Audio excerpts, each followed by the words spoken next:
Menteri Ibu Sri Mulyani kan sudah menyatakan bahwa kita bisa bayar utang.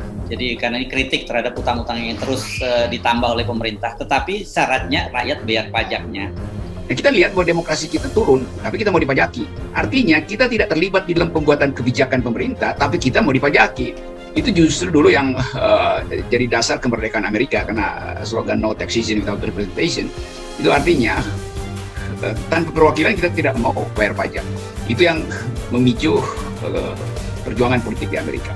Nah sekarang di kita seolah-olah rakyat wajib bayar pajak. Memang setiap warga negara itu adalah wajib pajak, tetapi tidak wajib bayar pajak. Karena pajak itu bukan soal kewajiban, tapi kemampuan membayar.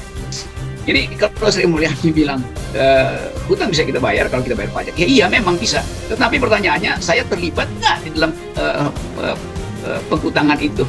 Saya justru ingin membayar pajak kalau pemerintah membangun sekolah, membangun kesehatan, itu saya bayar pajak. Ya juga tahu Menteri Keuangan kita, Bu Sri Mulyani itu adalah kebanggaan kita karena masuk sebagai Menteri terbaik Asia Pasifik, masuk sebagai Menteri terbaik dunia, masuk sebagai banyak penghargaan dari internasional. Semua orang menghargai kok. Semua orang hormat pada Bu Sri Mulyani. Ya kalau ada kita yang menyampaikan seperti itu yang mungkin belum mengerti masalah ekonomi makro.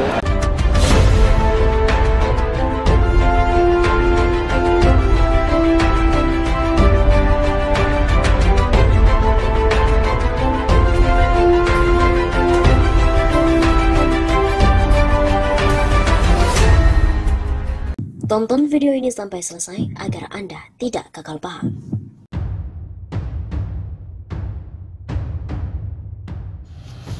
Jokowi pantas untuk disebut Bapak Utang. Utang di era Jokowi meroket secara tajam, bahkan terakhir utang tercatat telah menembus 7.000 triliun rupiah. Direktur Gerakan Perubahan Muslim Arbi mengingatkan bahwa angka ini berbahaya bagi kesehatan keuangan dan tata kelola negara. Sekalipun jika dibandingkan dengan PDB, utang masih berkisar 40,17% atau angka yang masih dianggap aman oleh pemerintah. Tapi angka ini pasti merangkak naik terus mendekati 60%. Batas tertinggi yang disyaratkan oleh Undang-Undang Keuangan Negara, jika dilihat dari kinerja ekonomi pemerintah saat ini, tidak menutup kemungkinan Jokowi akan terus menambah utang lagi. Ujarnya dikutip dari redaksi kantor berita politik RMOL pada Minggu 3 April yang lalu. Jika terus menambah utang, maka akan menambah beban keuangan negara, yang mengakibatkan negara semakin tidak berdaya dan tidak berwibawa. Muslim juga lantas membandingkan kinerja Jokowi dengan Presiden ke-6 RI, SBY Susilo Bambang Yudhoyono dalam mengelola utang, di mana SBY dengan tegas melunasi utang RI ke IMF lebih cepat, sementara di era Jokowi untuk membayar bunga utang saja perlu utang yang baru. Apakah Jokowi sudah tidak mampu mengelola negara lagi selain berutang dan juga hanya berutang? Tidakkah ini berbahaya bagi kelangsungan negara ini? Tidakkah negeri telah tergadai karena utang oleh Jokowi yang bikin prestasi utang? Terakhir, Muslim juga menilai bahwa Jokowi pantas untuk dijuluki sebagai Bapak Utang. Pantaslah kalau Jokowi disebut Bapak Utang dari prestasi pencapaian utangnya dibanding dengan jumlah utang presiden sebelumnya. Pungkas Muslim.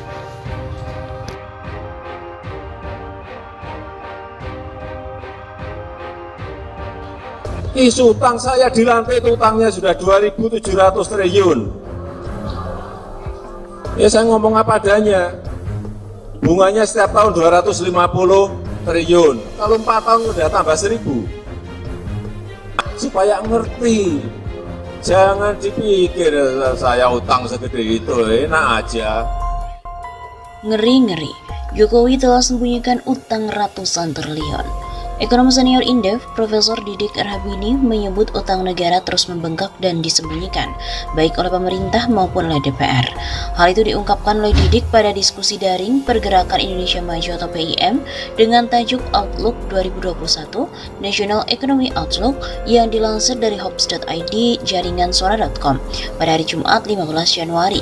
Menurut Didik lagi, utang yang terus membengkak dan disembunyikan nyaris tidak dipermasalahkan oleh DPR, padahal jumlahnya terbilang sangat besar.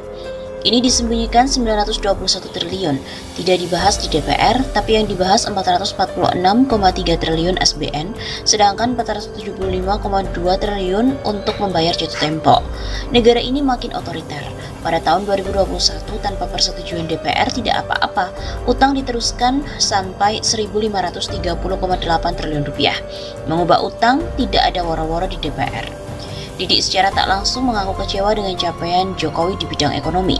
Sebab, sejak 2 tahun terakhir, utang negara terus mengalami pembengkakan. Itulah mengapa dia mengatakan pemerintah sedang berjalan ugal-ugalan.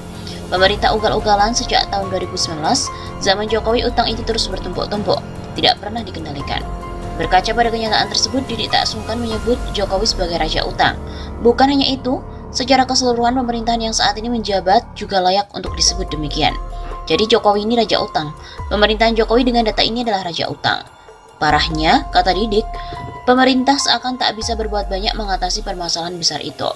Bahkan menurutnya Menteri Keuangan Sri Mulyani sebenarnya memahami situasi ini. Namun dia juga tak bisa berbuat banyak lantaran tekanan politik yang kuat. Menteri Keuangan Sri Mulyani ngerti, ini bukan tidak ngerti, tapi dia tidak bisa apa-apa dengan tekanan politik. Jadi kalau kita kritik ya dia marah-marah, salah dia. Begitu ucapnya. Dan hanya itu, mantan Presiden ke-6 SBY pun juga menyebut era Jokowi utang tinggi dan tidak aman. Susilo Bambang Yudhoyono atau SBY, Presiden ke-5 Republik Indonesia, berkomentar di media sosial mengenai kebijakan pembiayaan utang pemerintah. Menurut laki-laki asal Pacitan, Jawa Timur itu, utang pemerintah mungkin bisa dibilang agak kebelabasan. Utang yang ada menurut saya sudah sangat tinggi dan karenanya tidak aman. Persoalannya bukan hanya meningkatnya rasio utang terhadap PDB Indonesia, tapi yang berat adalah utang yang besar itu sangat membebani APBN, membatasi ruang gerak ekonomi kita, begitu tulis SBY. Pada 2019, rasio utang pemerintah terhadap PDB adalah 30,18%, naik dibandingkan tahun sebelumnya yaitu 29,78%. Tahun lalu, rasio ini melonjak tajam. Berakhir November 2020, total utang pemerintah mencapai 5.910,64 triliun rupiah, yang setara dengan 38,13% dari PDB. Namun 2020 sangat berbeda.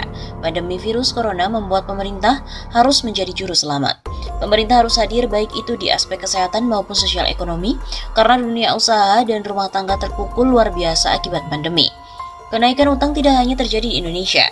Pemerintah di hampir seluruh negara juga menggelontorkan stimulus fiskal yang tentu harus dibiayai. Dengan kondisi penerimaan pajak yang seret akibat ekonomi mati suri karena pandemi, suka tidak suka stimulus fiskal harus dibiayai dengan hutang. Akan tetapi, SBY menggarisbawahi bahwa masalah utang bukan hanya aman atau tidak aman. Yang dilihat dari rasio adalah PDB. Hal yang juga penting adalah bagaimana membayar utang itu, apakah bakal membatasi kemampuan pemerintah dalam bidang lain. Betapa berat ekonomi kita jika misal 40% lebih belanja negara harus dikeluarkan untuk membayar cicilan dan bunga hutang. Jadi jangan hanya berlindung pada persentase debt to GDP ratio yang dianggap masih aman dan diperbolehkan undang-undang. Bukan di situ persoalannya. Lalu bagaimana situasi utang pemerintah pada era SBY dan juga Jokowi? Apakah memang utang pemerintah sudah kebablasan? Pada sisi pertumbuhan, rata-rata utang pemerintah pada masa Jokowi periode 2015 sampai 2019 naik 12,96% per tahunnya. Sedangkan rata-rata pertumbuhan utang pada masa SBY yaitu sebesar 10,51% per tahun, dan pada periode pertama 2005 sampai 2009 hanya 4,38% per tahunnya. SBY juga menyinggung soal pembayaran bunga utang yang membuat manuver APBN menjadi terbatas. Apakah pada masa pemerintahan Jokowi pos ini semakin meningkat? Selama 2016 sampai 2019, rata-rata rasio pembayaran bunga utang terhadap belanja negara secara keseluruhan adalah 10,56% per tahun. Sedangkan pada 2010 sampai 2014 adalah 7,36% dan 2005 sampai 2009 ada di angka 10,83%. Rasio pembayaran bunga utang era Jokowi lebih tinggi ketimbang SBY periode kedua, tapi lebih rendah ketimbang pemerintahan SBY jilid pertama.